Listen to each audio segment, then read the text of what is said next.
Welcome to Surviving the Dream with your hosts, Casey Arnold and David Conley. We're here to talk to people who seem to have their dream job and find out, what did it take? Is it what they imagined? Is it worth it? How do they do it? Join us as we uncover the secrets of surviving the dream. Welcome, Dave. Hello, Casey. How are you surviving your dream this week? Are you surviving at all? I feel a little defeated this week, to be honest. How about you? Well, I don't know. I've just been reading this fascinating article in Vanity Fair, and it made me question the whole dream. I mean, it was about rust. I don't know if you heard, you must have known about that situation where someone was tragically killed on the set. I think about 3 years ago now. It's been that long already? Yeah, it was Helena Hutchins was the DP, and the director was Joel Souza. And he gave his first interview to the press, and that was to Vanity Fair. And I just thought, oh my God, we try so hard to follow this dream. And so much of what he said echoed. And then something like that happened. And I got the impression at the end of it, he would do anything, of course, for that not to have happened, but would actually, I'm not sure if he ever wants to make a film again. He didn't want to go back and finish that film. And I'm thinking, I've been in that situation where I've made movies and you're doing anything to get that shot, and you go, God, if something goes wrong, is it worth it? It's just Yeah, I mean, I think it is so, I mean, aside from all the regular bullshit that happens that we have to deal with just to get anything made, I feel like any arbitrary thing can happen to derail things. I have friends that had written a movie for Will Smith. He was attached. It was ready to go. It was going to be their original thing. And then it was when the slap happened and nobody wanted Will Smith and their movie went away. And it was like, what we didn't even have, you have like no control. You have no control over anything to begin with. But when stuff like that happens on top of it, at least nobody died in that situation. But like, there's so many levels of ways it can go wrong. Yeah, sometimes it makes you wonder, like, is it worth it? Yeah. I don't know about you. Like, when it's good, it's so great. How could we do anything else? Yeah. I mean, I must admit, I had somebody who did die before a show was made once in England, and he was the lead actor and he died. I didn't really know him. And I remember everyone going, okay, well, we're going to have to cancel the show. And I was going, don't cancel the show. Not the show. We're sensitive to real life also, but our dreams are like secondary casualties to like real life harshness. That's what I wanted. That's why I like that we interview such eclectic people. And I've got a great guest for you today. You're going to enjoy it. You should enjoy this one, right? He's funny because he does stand up, but that's not what he does for a profession. What does he really do for a profession? You're going to love this. He is a veterinary surgeon.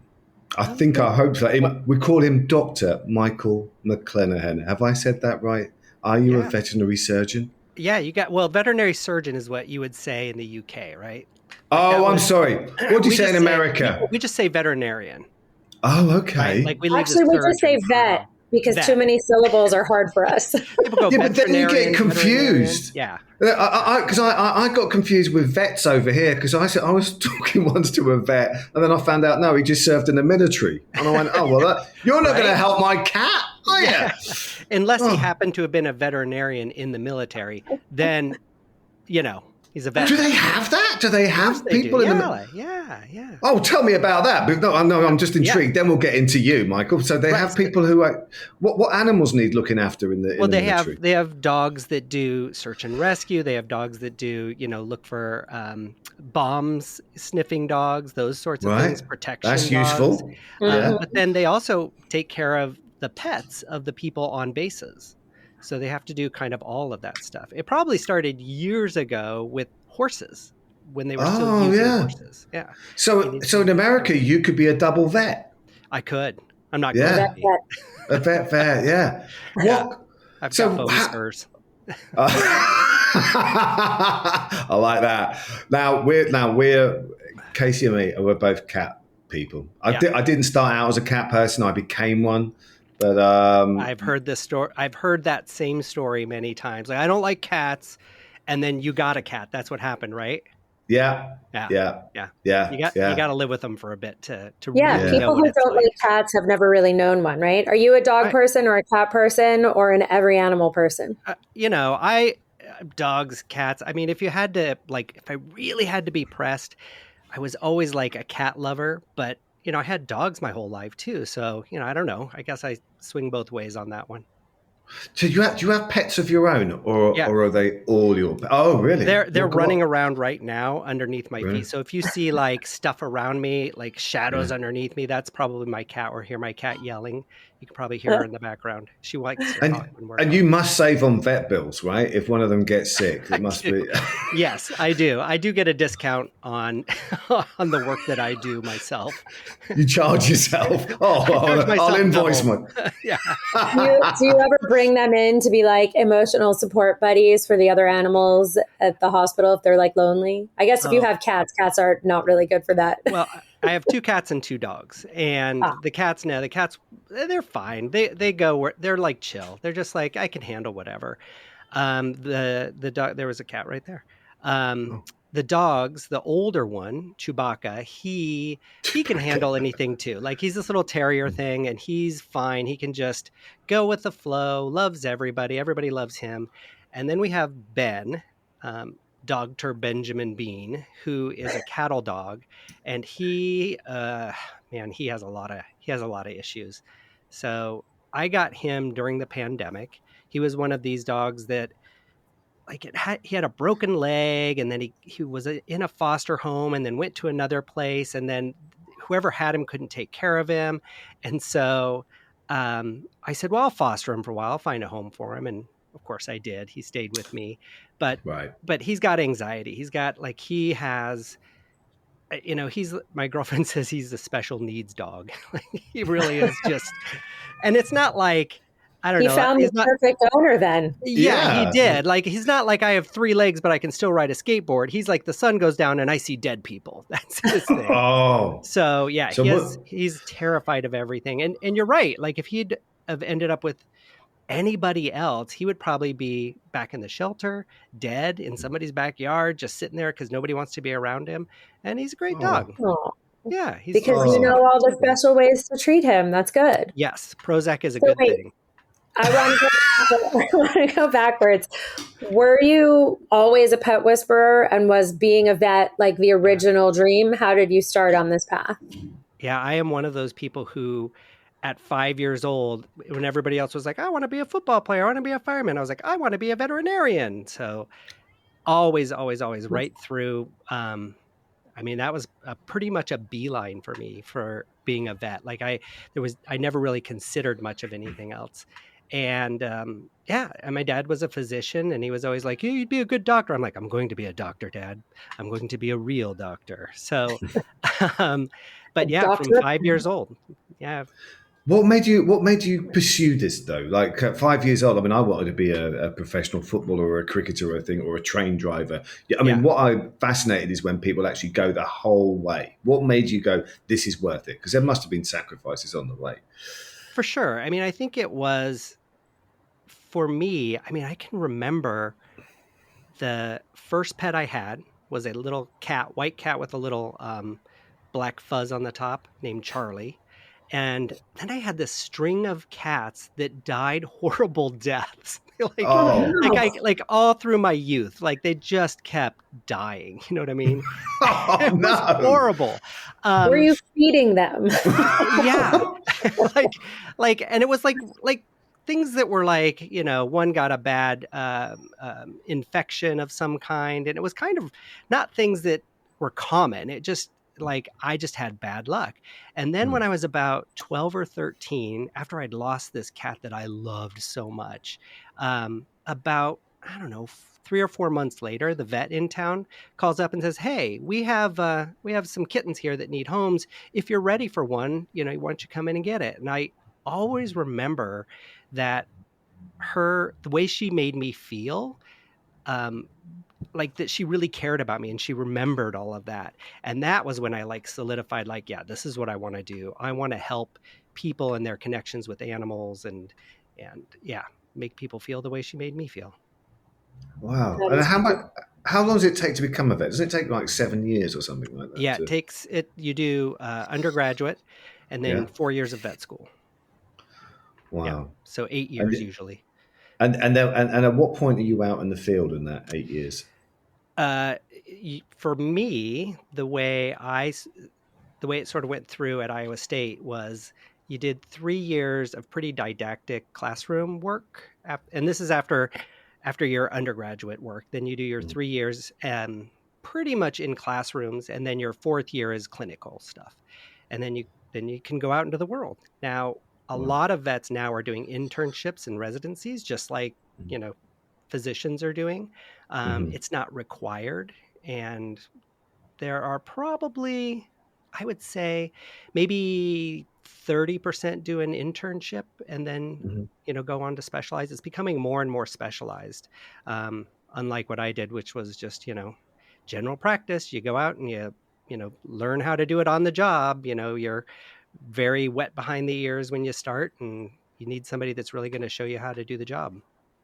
Did you have somebody Oh who yeah. could I steer had you? two really good vets that my first 2 years out that really, really like took me under their wing, because like I knew I had the information, right? Like that's the thing. You know all that knowledge just gets crammed into your head, but that's not the Mhm. job, right? Like you get out and you're like that's part of it, like solving the problem of what's wrong with this animal, and how can I fix what's going on. That's part of it, and it's a fun part, but a huge part of it is talking to people, right? Mhm. Like a huge part of it is trying to make people feel better, trying to make people feel at ease, and having them get their story out so that you can Mhm. better treat their animals, and that's a Mhm. huge part of it.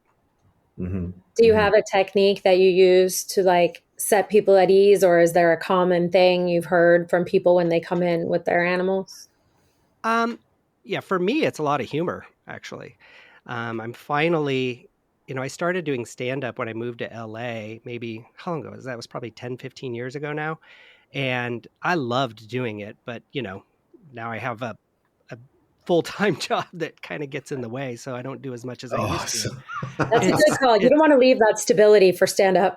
it's I oh think no. anybody outside of LA has got to go. Yeah, if you move to LA, they go. Yeah, you've got to do stand up, get Yep, your right. teeth whitened, and go to a gym. Yeah, that's the Yep, three things you've got to Don't do. forget the spray right. tan. And the tan. Yeah, yeah, yeah. And now I'm like done with all of that. I'm like, okay, I get it. Now I can move on. I can just be a real person in Los Angeles. But for a long time, I kept those two things separate. And then just recently, I've actually been writing a lecture series for teaching other veterinarians how to use humor in a clinical setting.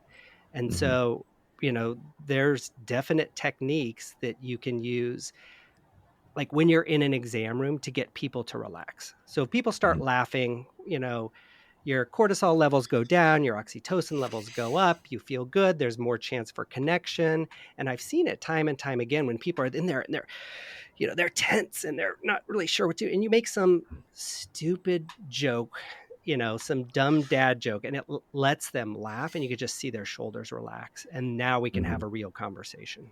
Yeah. By the Yeah. way, Tedros is dying. Yeah. Yeah, yeah, exactly. Yeah. Well, Yeah. and that's part of it, right? Like that's part of like, reading the room, knowing what's going Mm. on. If I'm going Mhm. into a euthanasia, I'm not cracking a joke. And Right. even if, and I've gone into euthanasias where the owners are, saying jokes or saying funny things or laughing Mhm. about, how awful their pet was, or something like that. But I'm not going to pile on that, right? Because Mhm. Yeah. it's not kind. It's not professional. I Mhm. let them lead on that one. Um, Mhm. that, but that's part of it, right? Like knowing when to use humor in the exam room is important. That must be the toughest part of the job, right? The euthanasia. Yeah. Do they teach you how to cope with that, or how do you cope with that? They did not teach us when I was in school. Veterinary schools are doing much better job now, of teaching students how not just to cope with that, but how to cope with the stresses of, you know, look, veterinarians are all bright people. We are, overachievers. We're used to getting A's, knowing the right answer, doing everything right. And we've picked a profession where pretty much 100% of our patients will die. Mm. We know that. We are going to outlive our patients. And it's hard not for that not to feel like failure. And it's one of Mhm. the reasons I think that veterinarians have such a high suicide rate. It's one of the highest suicide rates of any profession. That's part of it. The money is always part of it too. It's hard to talk about money. They don't teach us that very much. So when I was coming out, I had to learn all of this on my own, and I had to talk to other veterinarians about, like, how do you deal with this? What do you do if somebody's mad at you because they can't afford something? You know, um, but now I think the veterinary community is doing a much better job at looking at mental health and saying it's okay to take time for yourself. It's okay to feel bad about these things. I didn't realize that about the suicide. I understood that Me neither. dentists is one of the biggest professions, but I didn't Yeah. really. I would have thought that veterinarians was like the dream job. I didn't realize Yeah. that you got affected so Well, that's the deeply thing, by is that. it's the dream like that I had from when I was a kid of I want to make Mm. animals better and I want to make people feel better. And a lot of the job is that, but a lot of the job is dealing with the fact that, animals get bad diseases and I can't do anything about that. You know, yeah, it can be tough. So let's look. There must be like so. Let's pivot and go. What's a great moment for you? Then there must be. You must have many of those as well, where you go, "This is why I do it." You know, there are so many, but even euthanasias can be not great moments for sure, but we're ending suffering.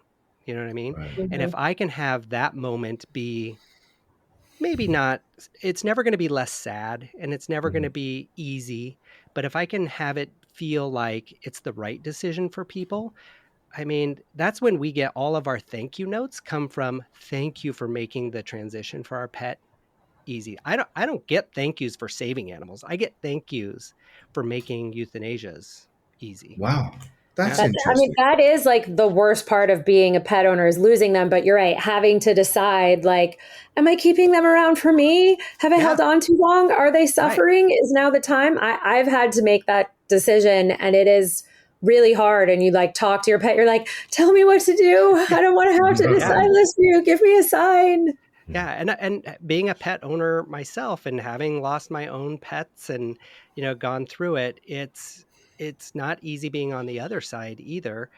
But again, I think it's something that we can do as a kindness for animals for sure. And then you have the other side too, though, right? Like I see puppies.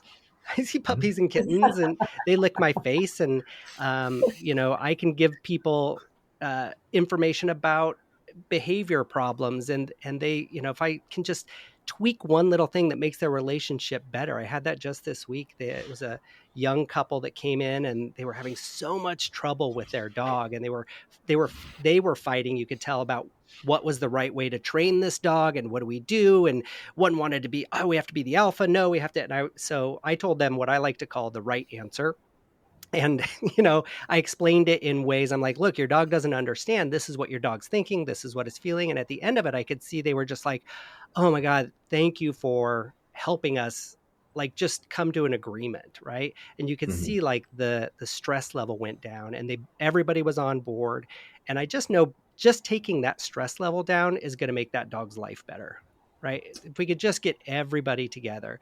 And that was really satisfying for me, and really satisfying to have them just feel that relief of like, oh, we have a plan, we know what to do.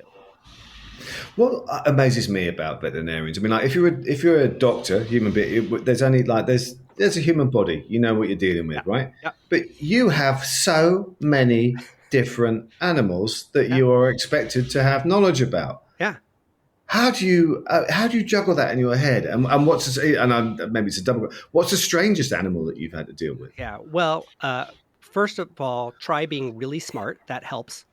Uh huh. um, Well done, you. All yep. right. So far, so good. Thanks, brain. No, I mean, but now, and now too, like everybody has information at their fingertips, right? Like Google is out there and knows way more than I do. Um, but yeah, you have to keep a lot of information in your head kind of at once. And it's really about, when you're talking about the medicine part of it, And it's really, it's like puzzles, right? Like I'm trying to solve, what is causing this dog is peeing in the house, okay, there's a list of a lot of things that could cause that.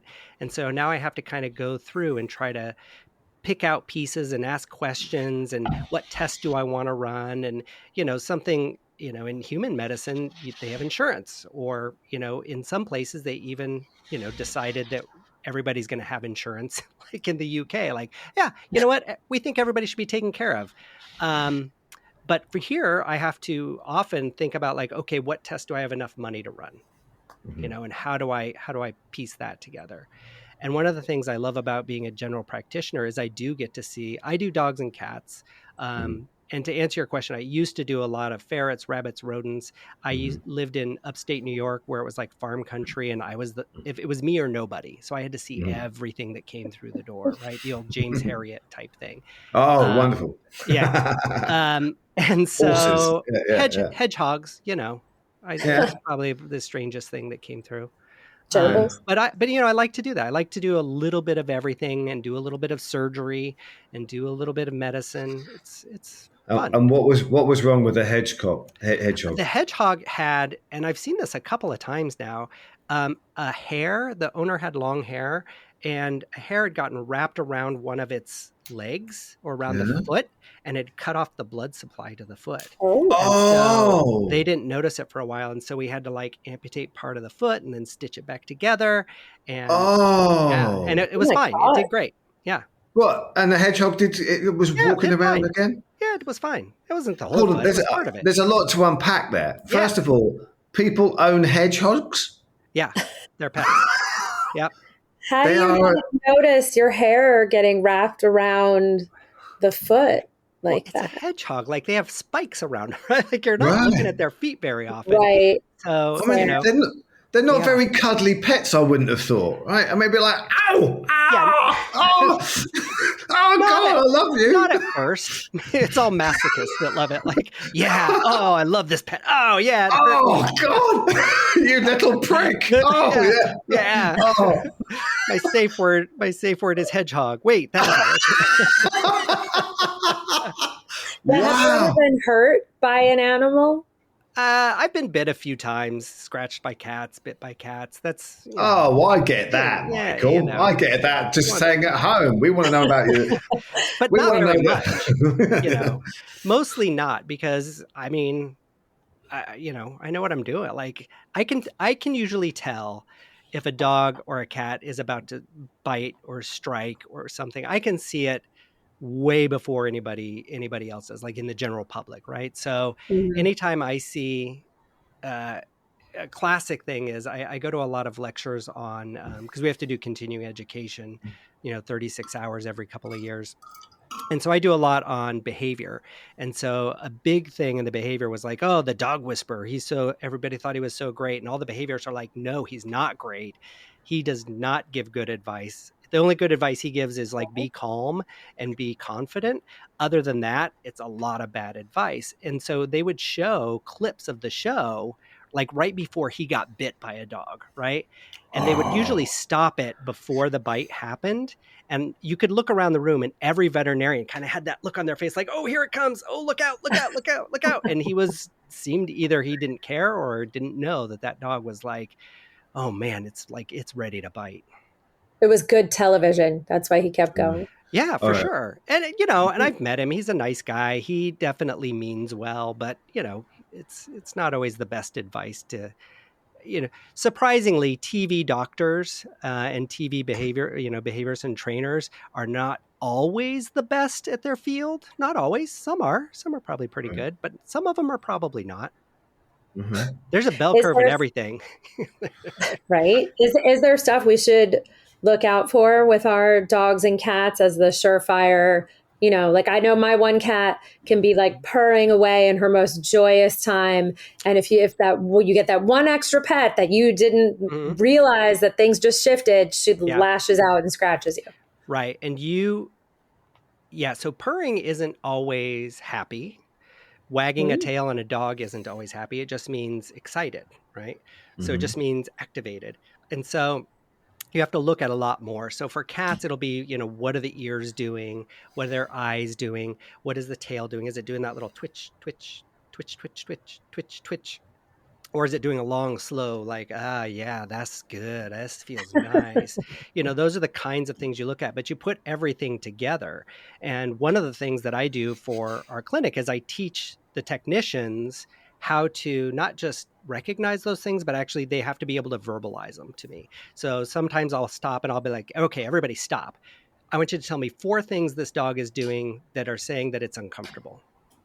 Give me 4, and they're getting really good at it, but they might get like the ears are back. They're giving a whale eye look. They've frozen. They're licking their lips. They're yawning. Their tail is tucked. They're trying to get, there's lots and lots of things.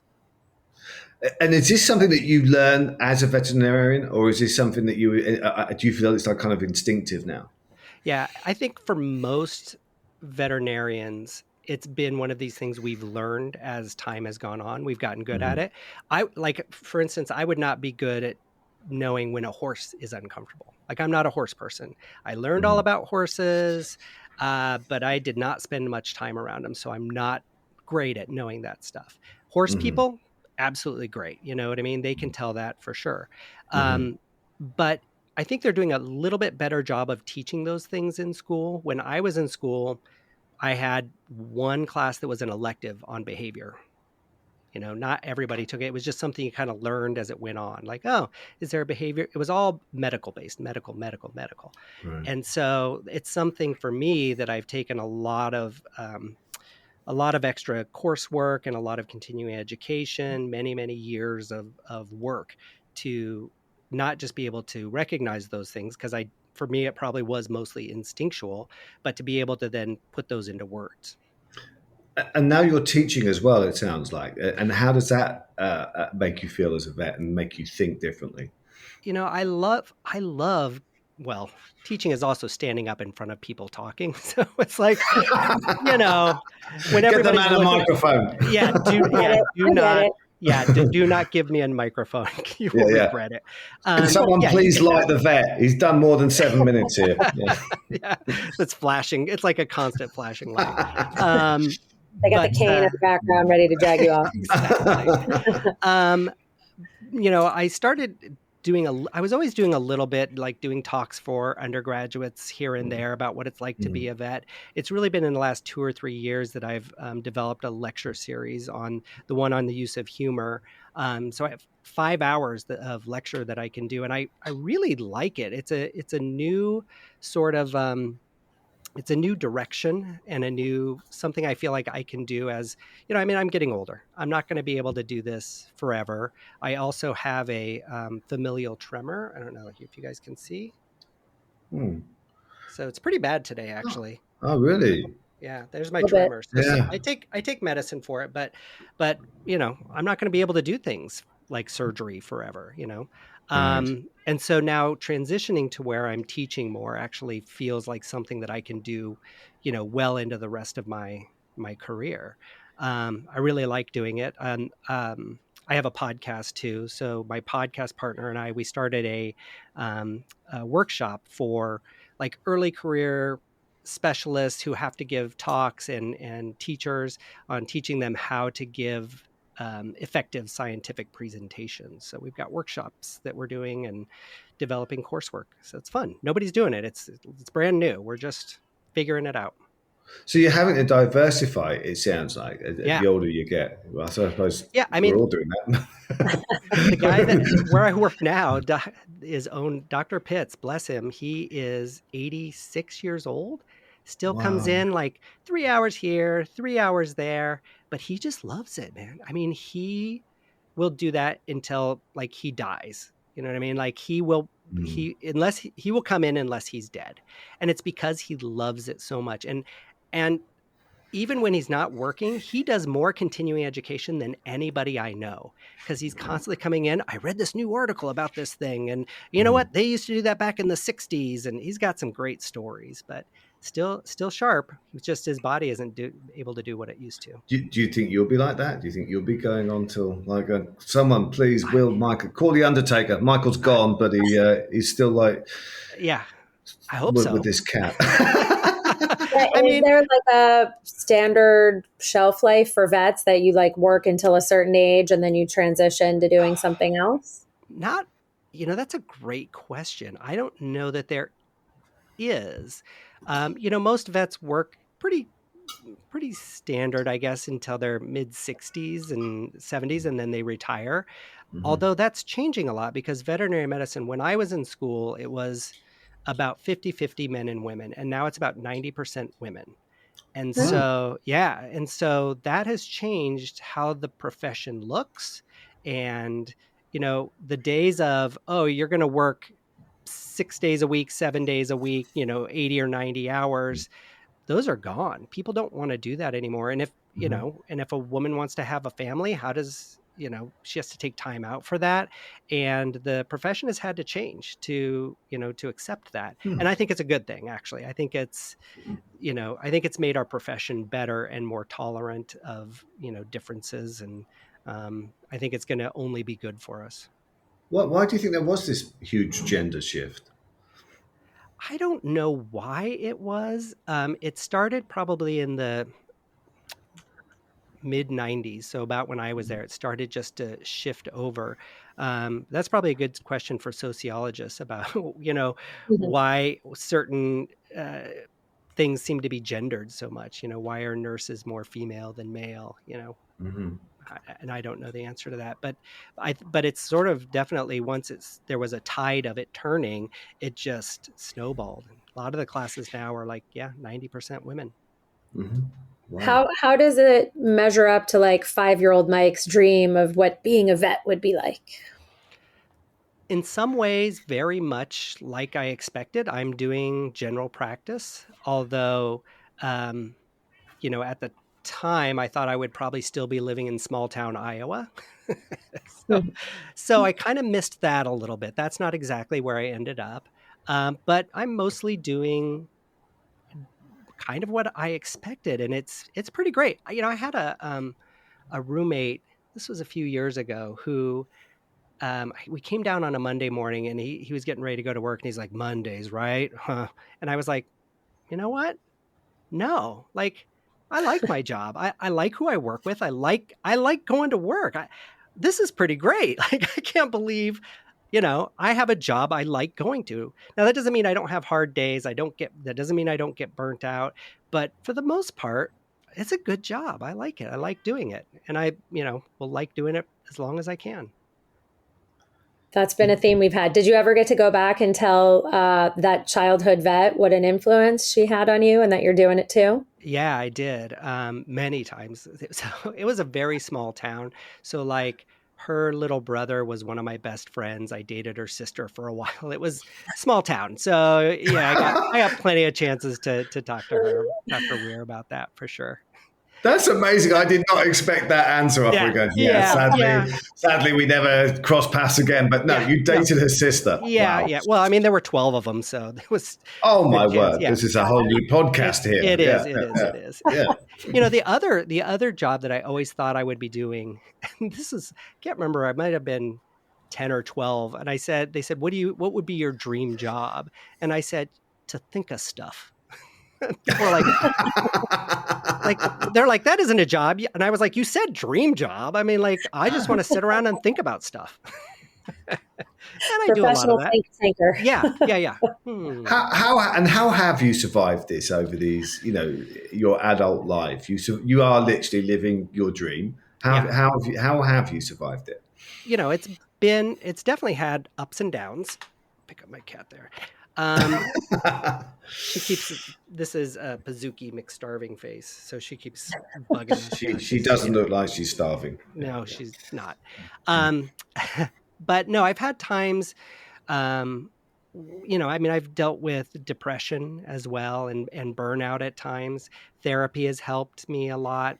And I feel like I went through the first, maybe I'll say, 10 years of my career, just like treading water. You know what I mean? Like I was doing the job. I liked the job, but I had no skills for dealing with the emotional parts of the job.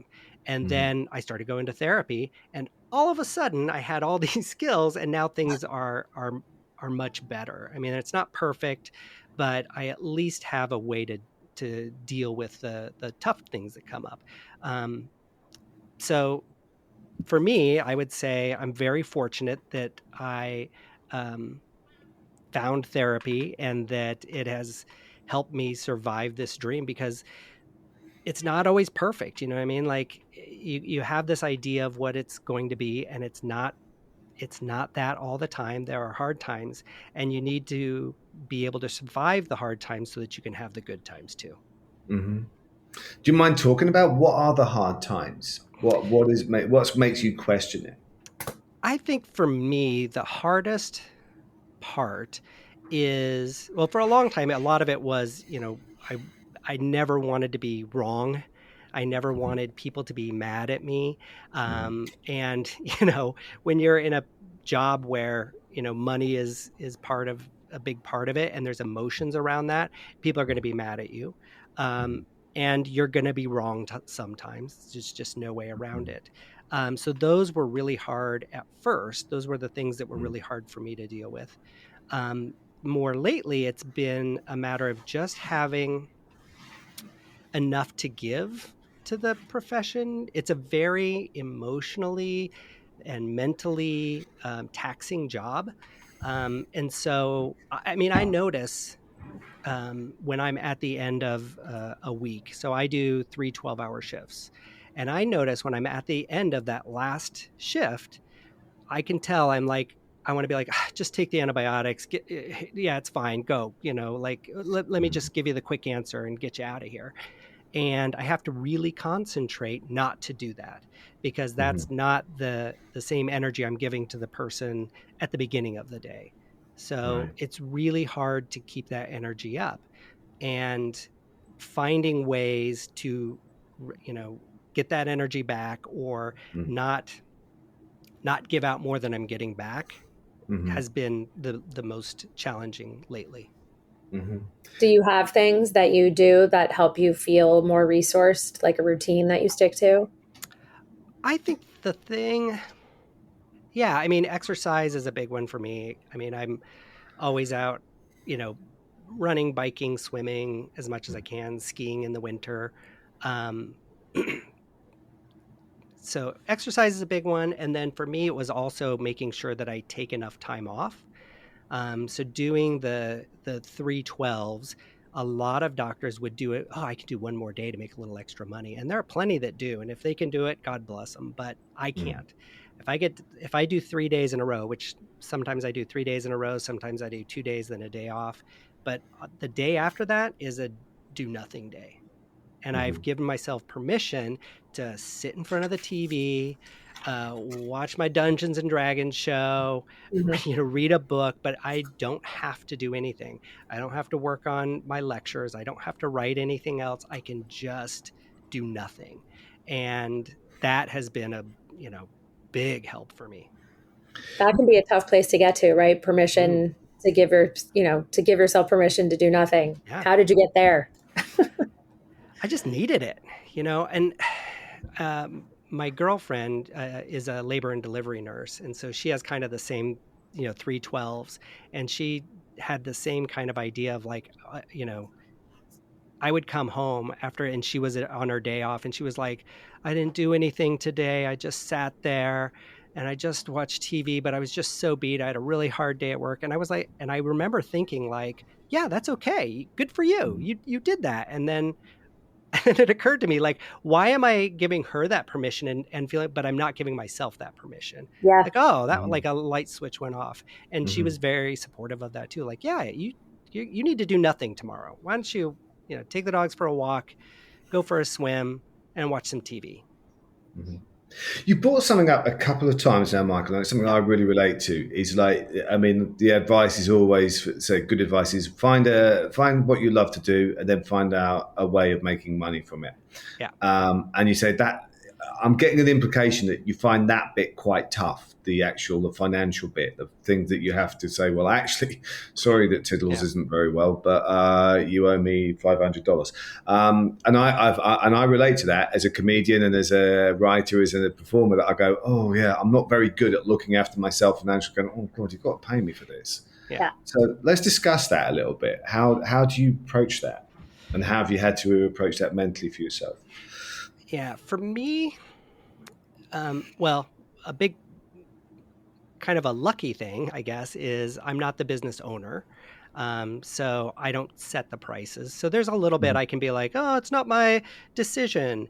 Right. But I thought that was kind of a cop out. So now the way I deal with it is I tackle it head on, right? Like, and veterinary medicine is becoming more and more expensive. I mean, over the last 5 years, costs of like blood work have just gone up and up and up. And it's to the point where all the veterinarians I work with are like, oh my gosh, can you believe how much this costs? I feel bad, recommending this blood work. And it's actually to the point where I might change my recommendations because I feel bad because I know how much that blood work costs.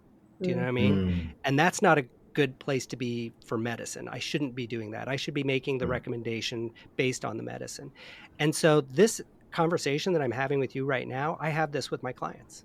I say, look, I get it. I get that it's expensive. I'm going to tell you what I think should be done. I'll tell you how much it costs. But look, if you can't pay your rent because you want to do this, tell me, please tell me, and we'll find another way to do it. We'll make another plan. So, my goal is to have my clients feel like I'm part of their team, right? I'm not against them. Right. I'm not selling them anything. I'm there to help them.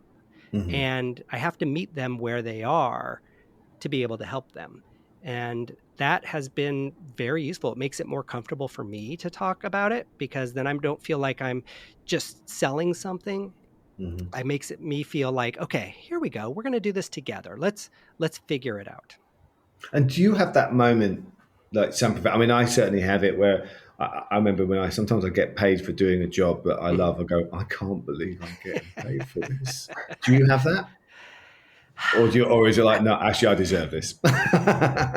I'm very bad at the part of like asking employers to give me more money. So just what you were saying, Yeah, I'm terrible at that. or for lectures, right? Like, so I've written a lecture and who was I talking to about this? Helen Hong? I think Yes, of course. Yeah. So she and I were talking about it and I was like, oh, they asked me to do this lecture and I would go and I would do, and I was like, how much do you think I should charge for this? And she was like 10 times what I was. She was like, absolutely, you should ask for this much. And I was like, wow, that just seems like too much. I can't believe. And she's like, well, think about how much time does it take you to write an hour lecture? And then also your expertise so that how many other people can write this? And then it's not just giving a lecture, it's, the writing of the lecture and knowing all the stuff and putting it all out there. And for me, like, well, how long would it take to write an hour stand-up? It might take you a year. Yes, yeah. I'm gonna call Helen now and actually ask her for. This isn't about jokes, Helen. I actually want some managerial advice. Yeah, for sure. Yeah. I had no idea. Yeah. She was the one that was like, ask. They can say no, and then you could negotiate. Oh, Helen. Oh, she's a very funny lady. She's smart. Great advice. I guess you don't have an agent to negotiate on your behalf for lectures, huh? No, I do have. Most of my lectures go through, and it actually goes through an LLC, and so it's a partnership. And so my business partner, he will negotiate my costs, and I'll negotiate his. Oh, I like that. Yeah. That's smart. It's so much easier to do it for someone else than for yourself, right? I feel like that is a common thing. Like, we know what we think we would like to be worth, but to like have to ask for it is tough, especially like you guys were saying, when we get to do something we love, it's like, I get to do this thing I love and you're going to pay me like a livable wage. It seems kind of too good to be true. It sounds like you and your partner are like the Matt Damon and Ben Affleck of veterinarians. I'll take Damon. Well, Yeah. I can't believe that we're coming to the end of this, That's which has been it's been so fast, and I've got so many more questions, but we can't take up too much more of your time. But we do have to ask some very serious questions now, which Okay. we ask all our guests. Okay. Like I'm going to ask you, what would you do if you won the lottery? Ooh, the big one, not like Big. I Everyone won asks, yeah, it's big. $6. Yeah, the big Yeah, one. yeah, yeah, yeah, yeah. No, Uh, you've got a huge amount of money. I mean, we're I talking would. hundreds of millions. Yeah. I mean, we'll stop like the set up the family, get all those things, like think about how much you're going to give to charity. All that's fun. Great. Wonderful. Great. I would take maybe 6 or 12 months, like a sabbatical, and Mm-hmm. just travel around, go to Europe and Mm. places I haven't been there, and, drink some wonderful wine and eat some wonderful food. Mm-hmm. But then I think I would probably end up back doing some practice and writing more lectures. Okay. Yeah, I think I would probably be back doing. I would do the same thing I'm doing, but just at it might change the ratio of the stuff I'm doing. We found, I think, that 90% of our guests have come up with a very similar answer that we asked them this question, and they always go, well, I'll probably do all these amazing things, but I'd probably come back to doing what my dream is, which is Yeah, exactly the Maybe just like same. longer breaks in between, right? We're not going to kill yeah, ourselves, but we're going to keep doing it. yeah, exactly. And then you There's have a, more energy to give. People are like, well, why aren't you around more? Well, that's just the way it is. You yeah. can make an appointment with me in 6 months. Or come out to the Caribbean. Your There you choice. go. Yeah. There you Yeah. go. Yeah. I want to know, what is your favorite snack, Mhm. and does it shift from day one of the 12-hour shift to day Ooh, 3 of the 12-hour shift? excellent question. Favorite snack? Popcorn. It's got to be. Yeah, I me make too. I make popcorn more than once a week, an embarrassing amount of times per week for an adult human male. You And heard it here yeah, first. it doesn't really shift. That's definitely my favorite. Yeah, it's going to be that. All right, now this one's might upset some of your family here, but we Okay. have to ask everybody the same question. Yeah. What's your favorite animal and why? Oh, Tell the cats not to listen. I don't know. Hopefully, you've got an empty room right now and you can tell us well, the truth. I don't. Pazuki has been hitting my butt the whole time I've been sitting here. Cats, Pazuki, please don't murder me. I've been a cat person, kind of the cat dog thing, but if you go to the whole animal kingdom, there's some pretty amazing animals out there. Tardigrade, that's a pretty, those are What the is little water that? bears. So a tardigrade, also called a water bear, they're these microscopic animals, and they can live Oh, in like basically boiling water or wow. space. They can not eat for 30 years and still live. They're, yeah, they're pretty amazing, and they're kind of cute. Oh, I'm looking that one up Yeah, straight me after too. this. We're both writing it down. I'm Yeah, like, I yeah. Yeah, don't know what tardigrade. that is. Yeah, that's a pretty cool animal. Black cap chickadees are pretty cool. Chickadee dee Wow. dee. I feel like The, I've never really met the animal kingdom. yeah, Yeah. well, the chickadees, they're the ones that go chickadee dee dee, chickadee dee dee. They sound like that. And the more danger there is around, the more DDDs they put on. Chickadee Wow. dee dee dee dee dee dee. Something like I don't know, like that's pretty cool. Yeah, That's very There's cool. there's Pazuki. All right.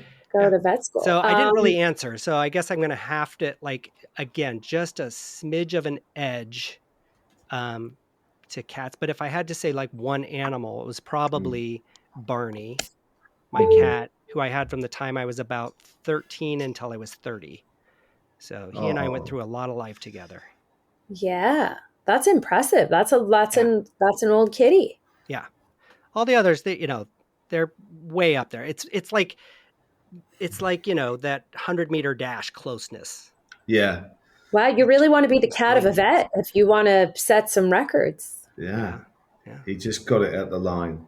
My cat's, you hear that? Sorry, you got the wrong household. They've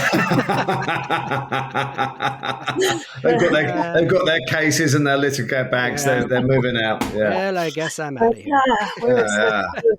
If only it was a different foster fail. I want to know. We say foster to family. Oh, He didn't fail.